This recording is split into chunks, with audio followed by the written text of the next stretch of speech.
A trip to the Americas. President Lee Jae-myung is on his way to the United States, the first stop on his five-nation tour. In San Francisco, he'll meet the heads of major tech firms, including NVIDIA and OpenAI, as he looks to deepen cooperation on artificial intelligence. Energy price shield. As tensions between the United States and Iran continue to escalate, Korea is rolling out additional measures to ease the burden of higher fuel costs. From tax cuts to price caps, we break down the government's latest response. And we continue our special coverage of UNESCO's World Heritage Committee in Busan. As the meeting reaches its halfway point, we look back at the key developments so far and what to watch in the days ahead. Good evening and welcome to Newscenter on this Friday evening. I'm Song Yu-jin, filling in for Kim Da-mi. We begin tonight with President Lee Jae-myung's more than week-long tour of the Americas. His first stop is the United States, where he'll continue his AI diplomacy with meetings involving top tech CEOs and an AI summit bringing together business leaders from both countries. Our Blue House correspondent Yoon Jung-min, who's traveling with the president, has a preview.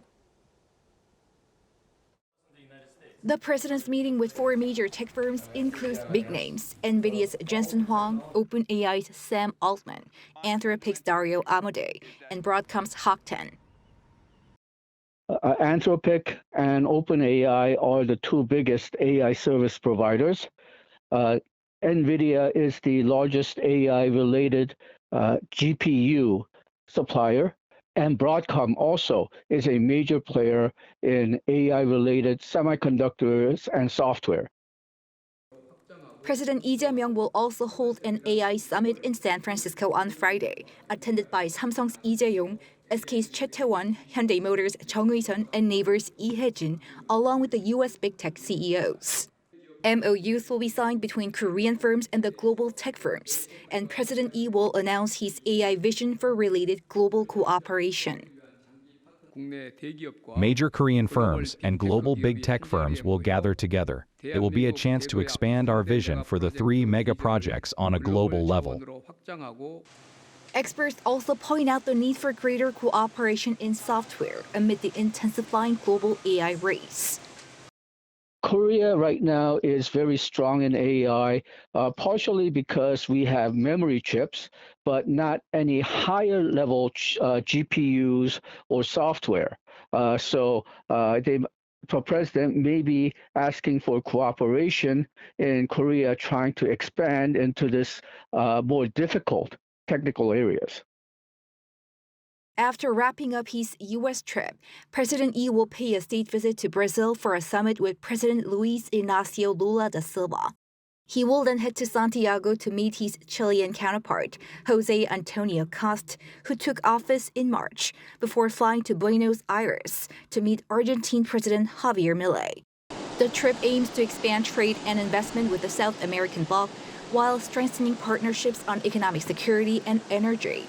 On the way home, the president will stop by Germany to meet Koreans residing in that country. Yoon Jung-min, Arirang News. Moving on to the economy, rising tensions in the Middle East are driving oil prices higher once again. Now, as Korea moves to cushion consumers from the impact, the finance ministry announced today that temporary fuel tax cuts will be extended. Lee Ju-yeon explains and also takes a look at the latest trend in global oil prices.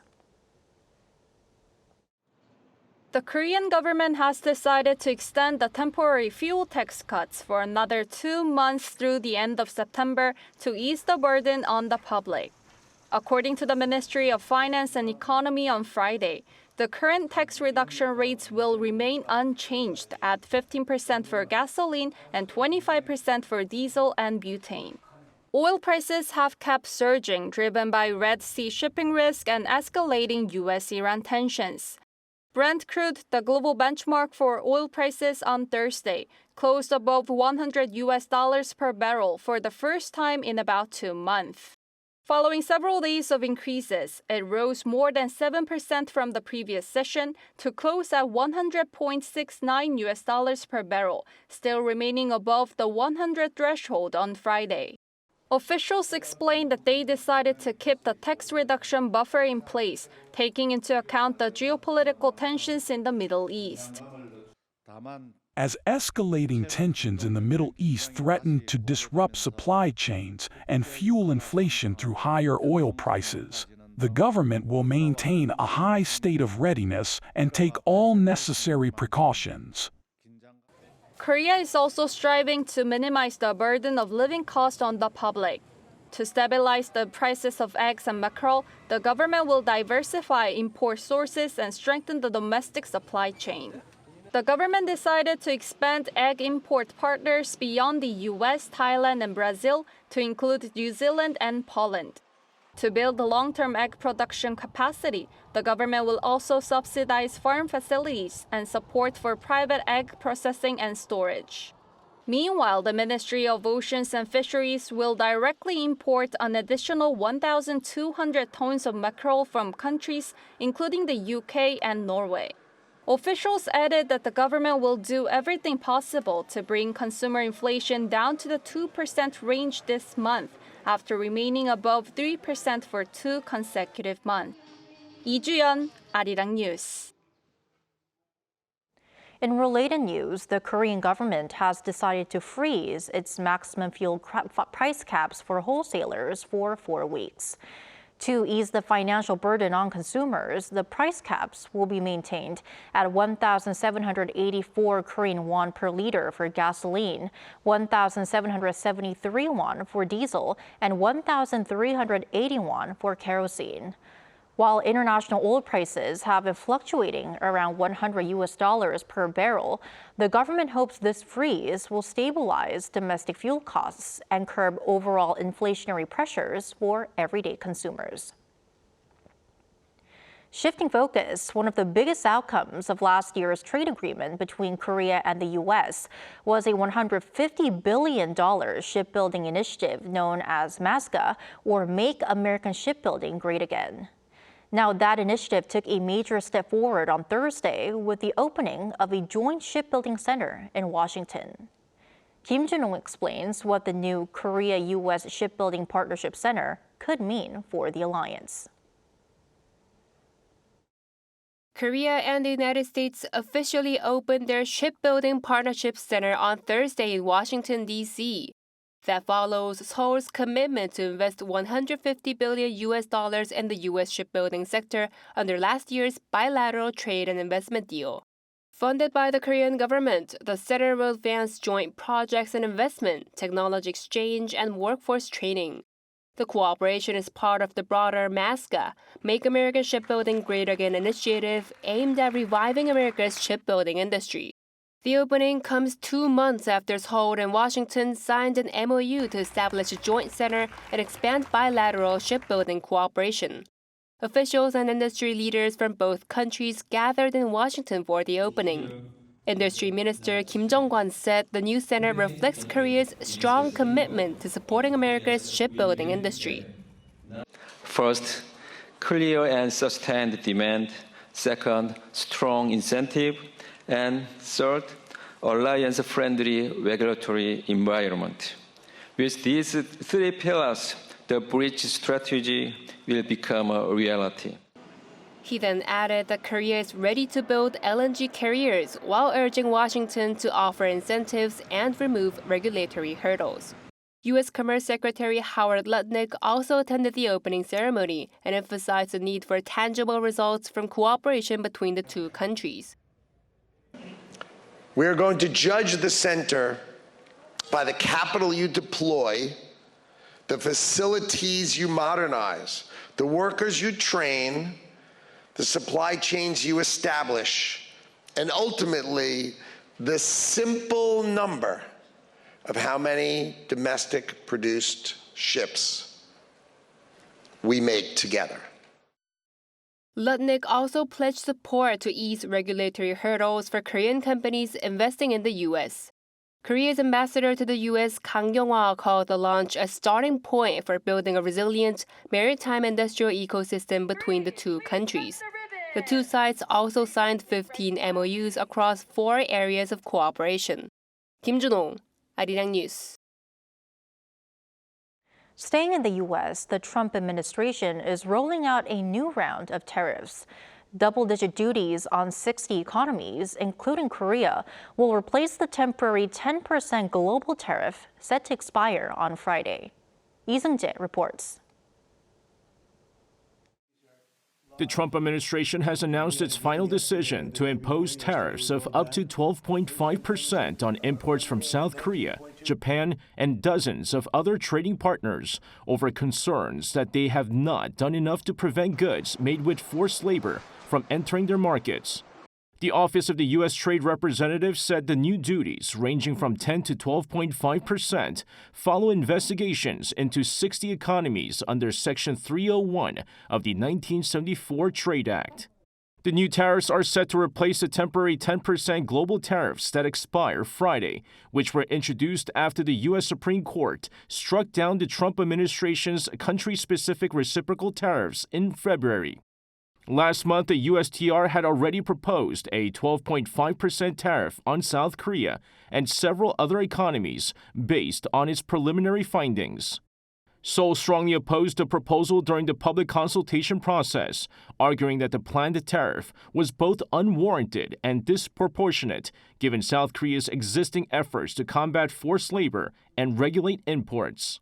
Meanwhile, the USTR is also carrying out separate Section 301 investigations into South Korea, China, Japan, and 13 other economies over what it describes as unfair trade practices tied to structural overcapacity and excess production.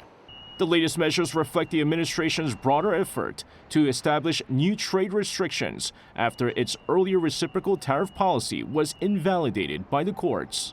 Lee Seung-jae, Arirang News.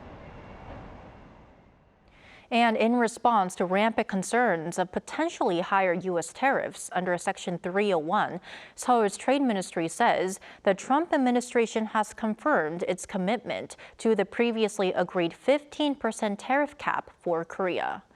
The 15% ceiling was set last year in return for Korea's pledge to invest $350 billion in the U.S. Recent reports of U.S. tariffs for alleged forced labor practices, as well as for overproduction, had raised fears of rates surging past 15%. The Blue House today also vowed to maintain close consultations to ensure all future U.S. tariff actions remain within this boundary. In other news, Korea has submitted a written response to a U.S. House report accusing Seoul of discriminating against American-owned businesses, including e-commerce giant Coupang. According to the Foreign Ministry on Friday, the document delivered by the Korean Embassy in Washington to the House Judiciary Committee argues that Korea's digital regulations are applied fairly and defends the government's handling of the recent data breach involving Coupang. The government also expressed deep regret that the report relied on what it described as unverified claims and called for factual errors to be corrected. Released on July 1st, the report cited claims by Coupang's interim Korea chief Harold Rogers that Korean authorities were trying to steer customers toward domestic competitors.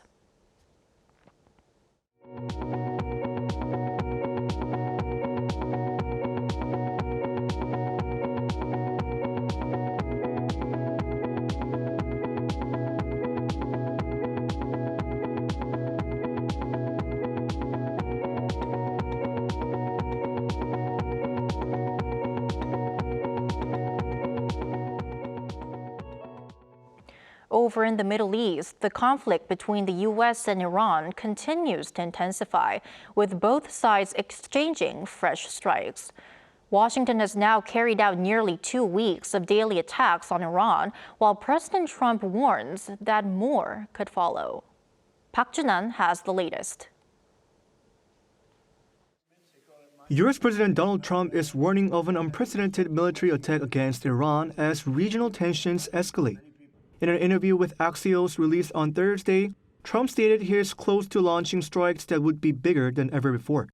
Thursday's night was the 13th consecutive night of U.S. airstrikes targeting Iranian military assets.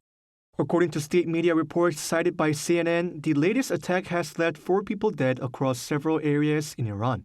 In retaliation, Iran claimed it targeted U.S. assets in Bahrain and Jordan.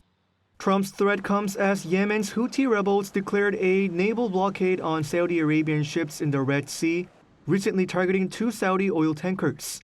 Trump warned that the U.S. will hold Tehran responsible for any further Houthi attacks, calling the rebels an Iranian proxy and promising severe military retaliation.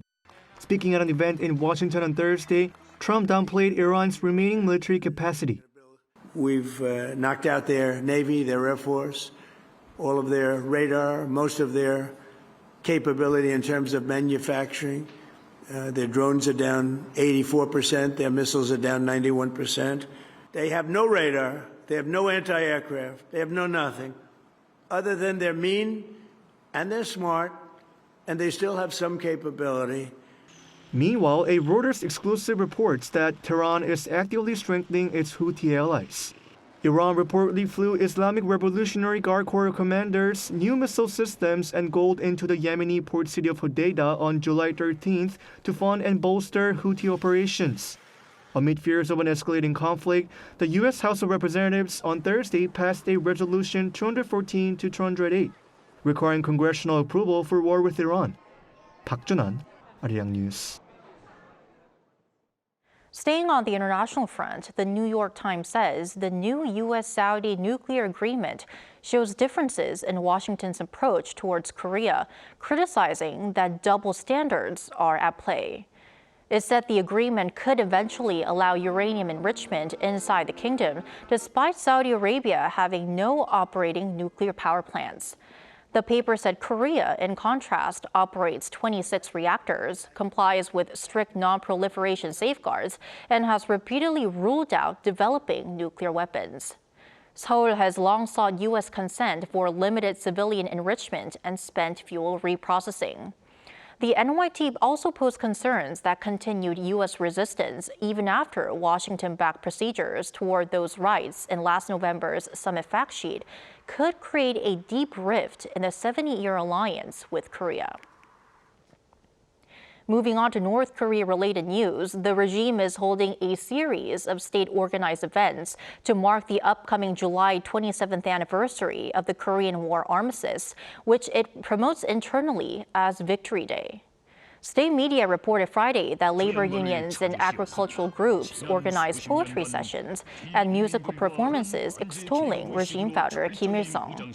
State outlets also published daily articles highlighting claimed military achievements from the 1950 to 53 war, which ended in a ceasefire rather than a peace treaty.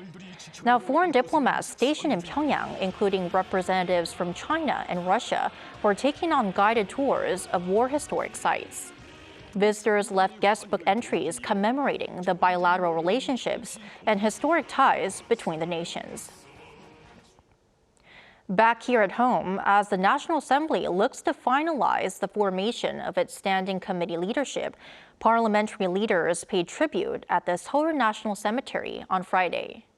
National Assembly Speaker Cho Jung-sik, alongside floor leaders from both the ruling and main opposition parties and other committee chairs, visited the cemetery as the second half of the assembly is expected to accelerate legislative work. Speaker Cho wrote in the guestbook that the assembly would, quote, honor the noble sacrifice of the nation's fallen heroes and build the future together with the people. Meanwhile, during a general meeting, the ruling Democratic Party held discussions on the controversial proposal to strip prosecutors of their authority to conduct supplementary investigations.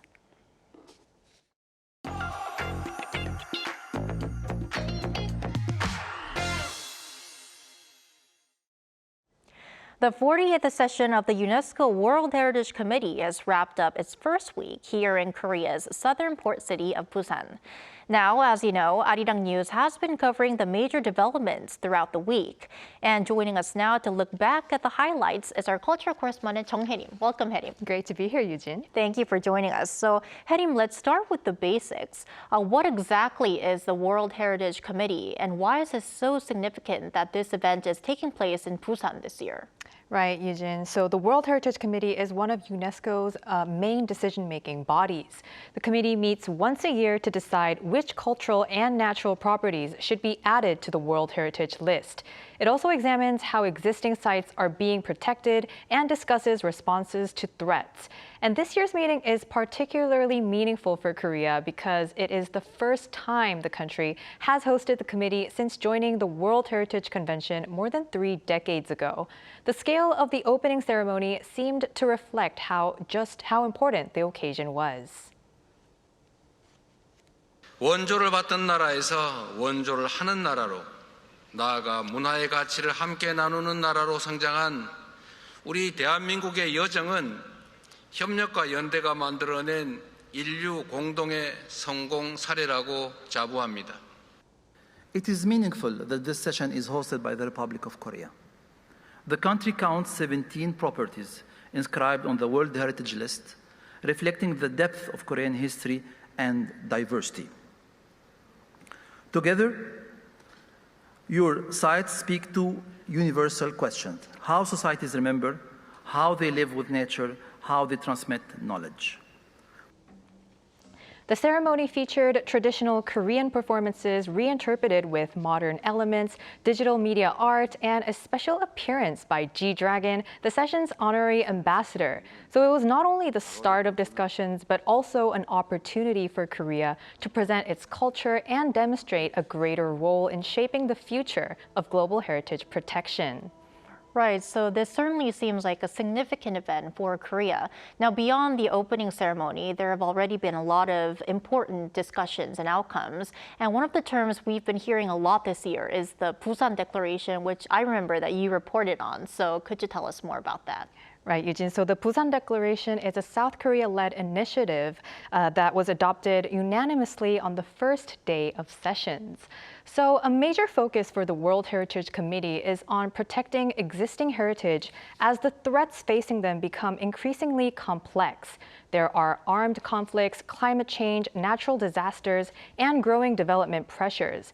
And for years, UNESCO's World Heritage Strategy has been guided by 5 principles known as the 5 C's: credibility, conservation, capacity building, communication, and communities. The Busan Declaration proposes adding a 6th: collaboration. The message is that countries can no longer protect heritage on their own.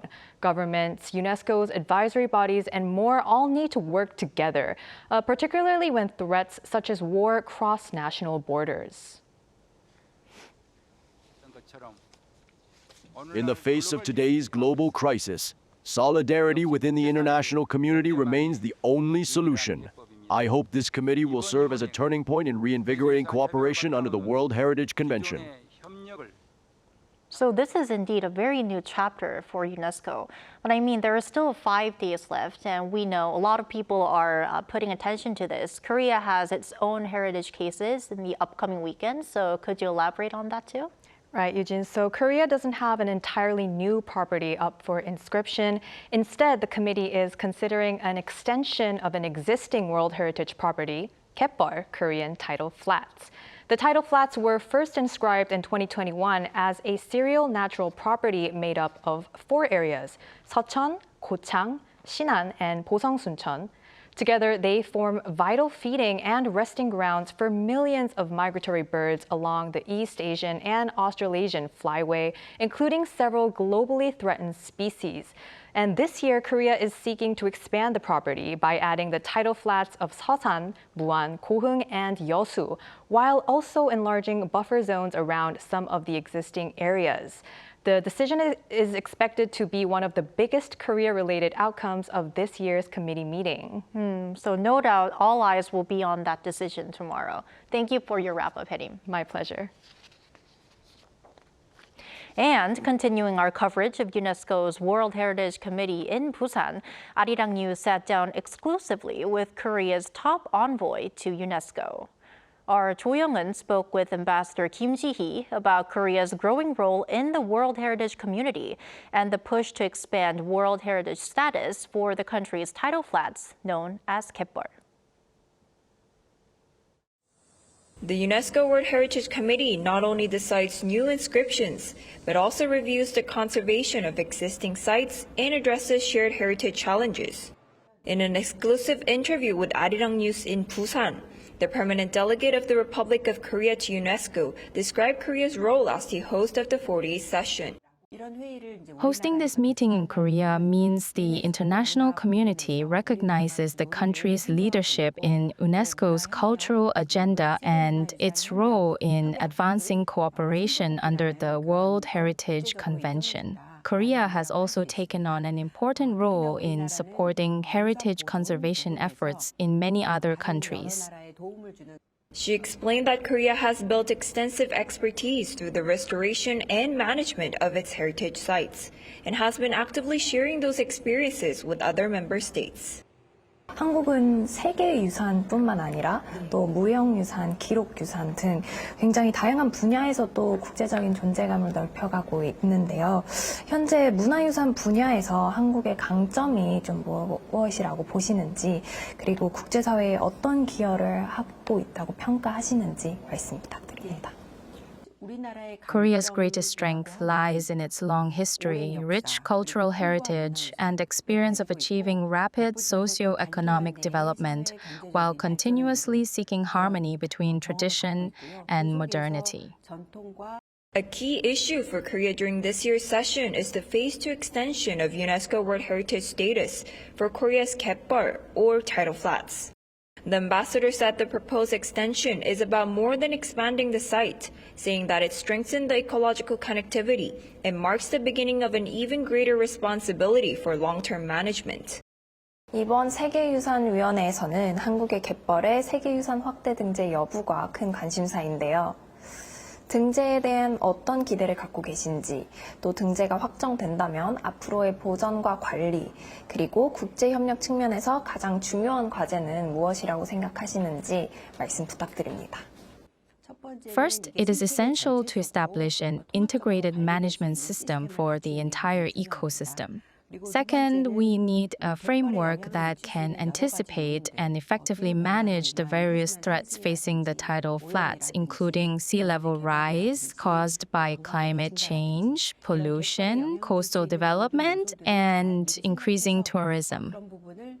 Looking beyond this year's committee, she said World Heritage sites are facing increasingly complex challenges, making preventive management more important than ever.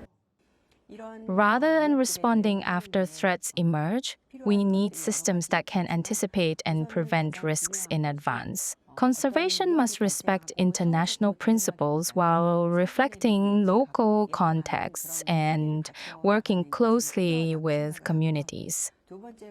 The future of World Heritage, she says, will depend not only on stronger conservation efforts, but also on community participation, shared benefits, and education that passes its value on to future generations.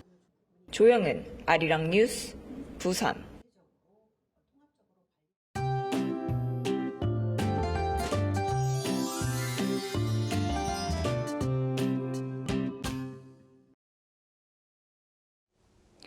The heat seems to get more intense with each passing day. Today, Pohang in Gyeongju in Gyeongsang-Buk-do province have been upgraded to a severe heat wave warning. It's issued when feels like highs could reach 38 degrees Celsius or higher, or when daytime highs could climb to around 39 degrees.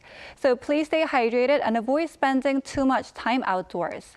Saturday will bring another hot day across most of the country. And as the stationary front shifts north into North Korea, a few showers will mainly pop up across the capital area and Gangwon-do province tomorrow.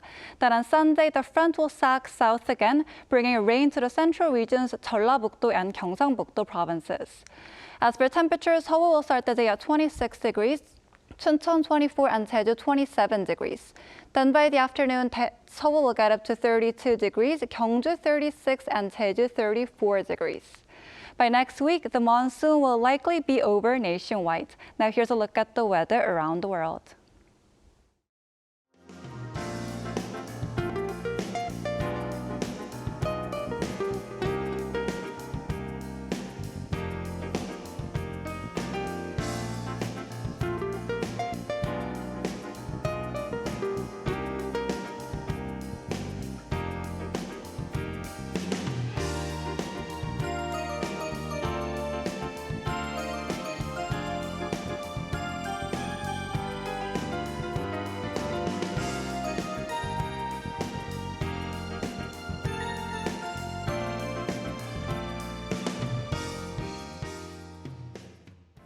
And that's Newscenter for this Friday. I am Songyujin, filling in for Kim Dami.